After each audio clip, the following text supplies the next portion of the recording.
the dreaded backlog.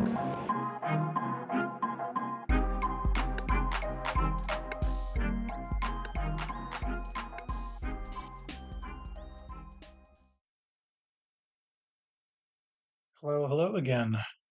I'm reviewing another video game. That's going to be pretty short. But I wanted to do it because I want to get into the habit of when I finish something that I want to talk about, I kind of just record my thoughts on it.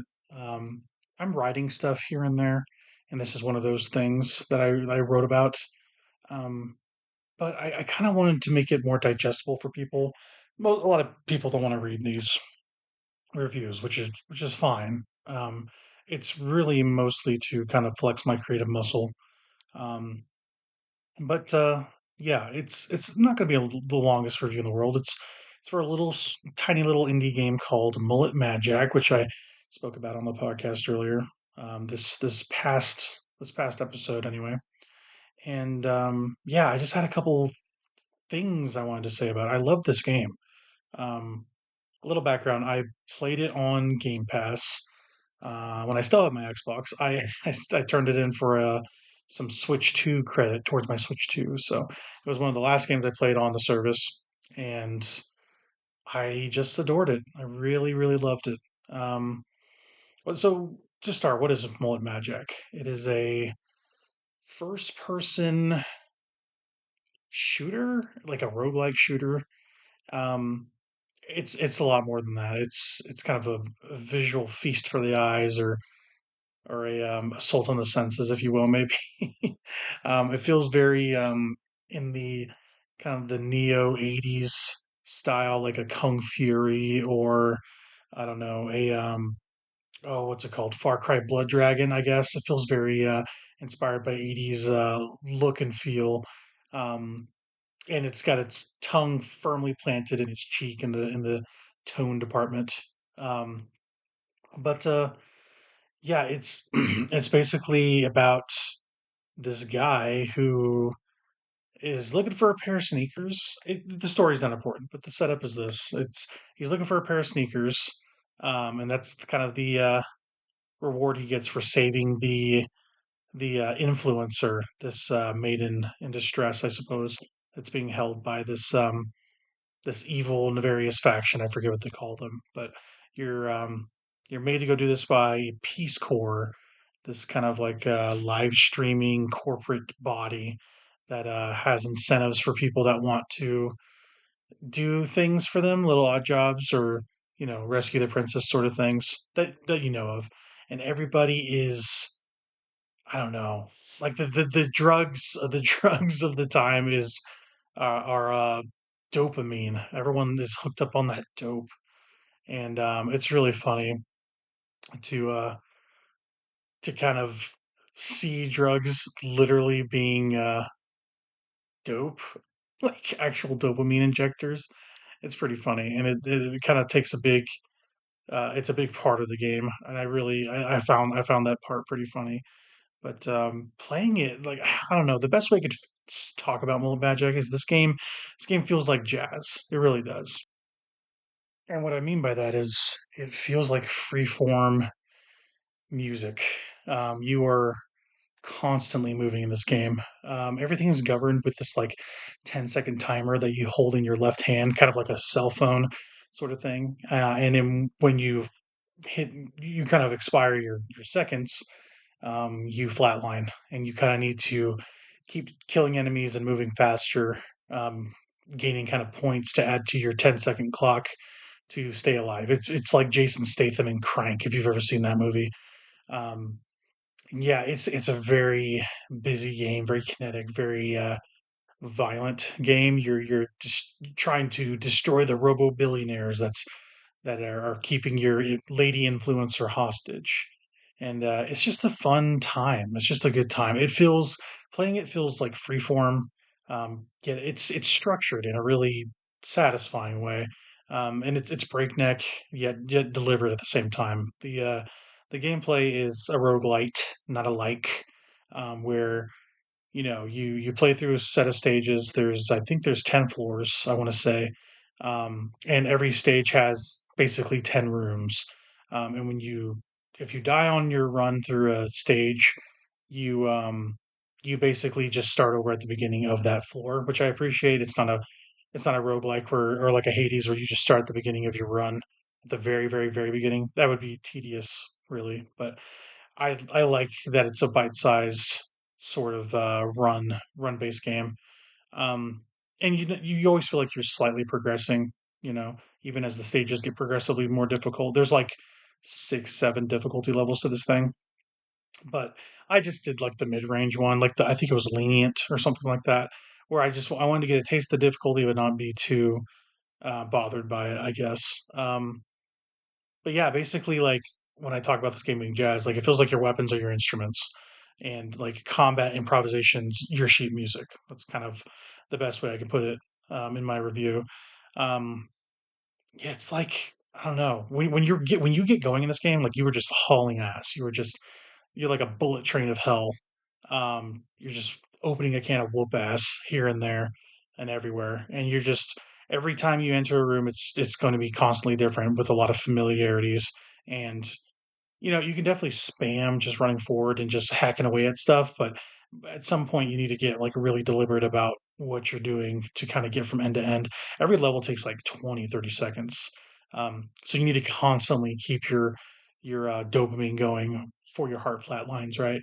And you're using any manner of implements to do so. And this is something I didn't get into the review very much, the particulars of the combat, because I just want to keep it short and sweet. But you're basically like um, you're using a bunch of guns that have different stages and different levels to them. So for instance, I get a shotgun. There's 3 levels to this shotgun. Um, there's like katanas, fire swords, axes, different glory kill moves, very Doom like, and yeah, you're just like weaving your way like a ball of death towards your end goal of getting to the next room and going up further in the tower, and it's just thrilling. It's just thrilling. It's one of these games that like I couldn't stop thinking about it after I finished it.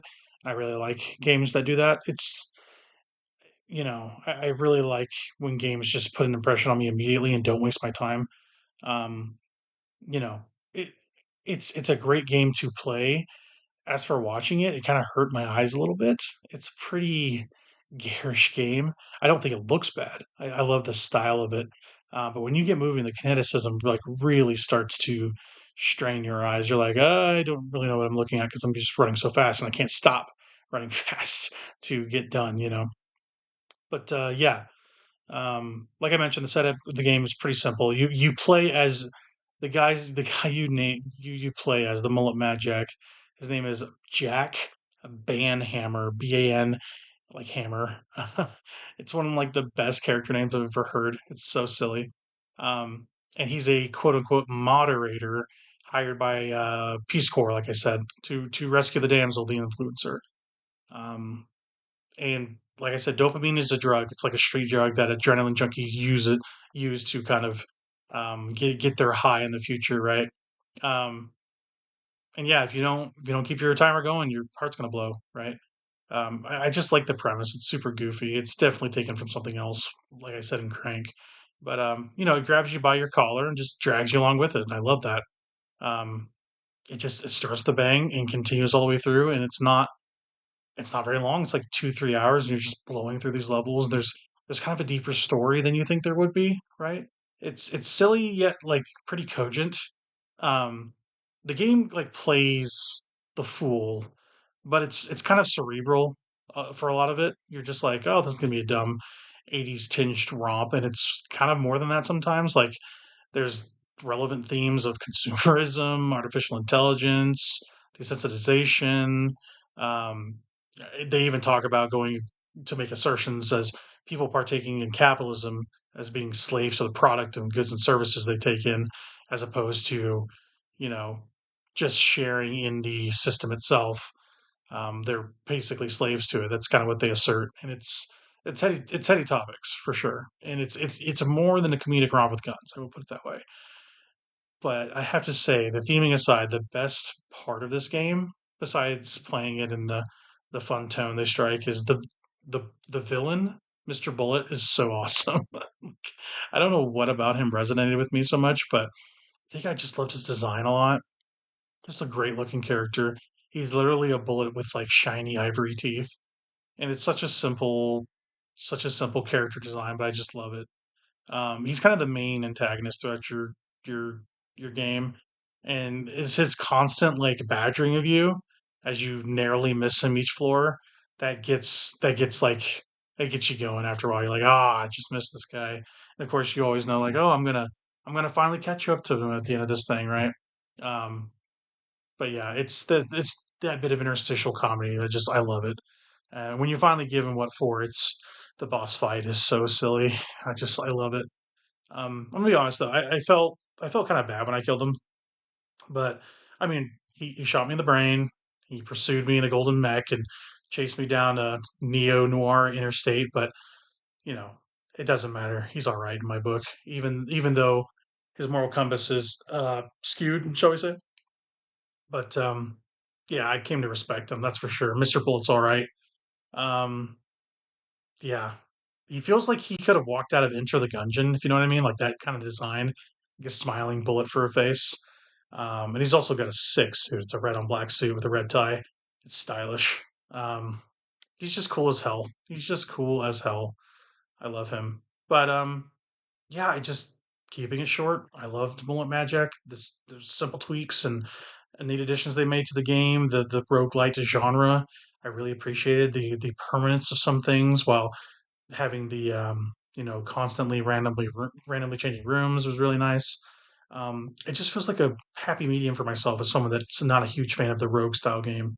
Um, like Hades, really accepting. I prefer having this like this kind of short, bite size, do it over and do better sort of thing. Um, yeah, it's awesome. I'm going to keep it short because it's a short game. Everybody with Game Pass needs to play this game, and if you see it on Steam, just buy it. Like you're gonna have a great weekend if you just play this thing. In my opinion, I think it's an awesome game. Highly recommend it to just about anybody, and hopefully you fall in love with it like I did too. Especially with Mr. Bullet. That guy's awesome. So, like I said, keeping it short and sweet. Mullet Magic was a great game. Please play it. Um, I'll have some more reviews going up at some point too. I recently reviewed a little Gator game, and hopefully that goes up at some point. Hopefully after our tape stuck on Perfect Blue. And yeah, keeping it short and sweet on this one, guys. Keep gaming.